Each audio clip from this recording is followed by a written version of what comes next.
Hello guys, in this video we're going to talk about how to get a actual live support contact or a live chat in Google Support. So the first thing you'll have to do is go to support.google.com and go to Help Center.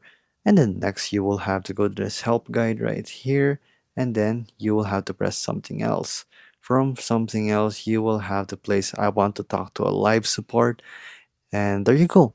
It's going to redirect you there, but it's going to take some time since Google support takes a lot of time since AI has taken over, and usually everything could be solved here in their help topics because I think Google knows what they're doing already, and it depends on what type of problem you have. You might want to search up the articles first before you even actually proceed to go to a help guide right here and contacting a help support guide.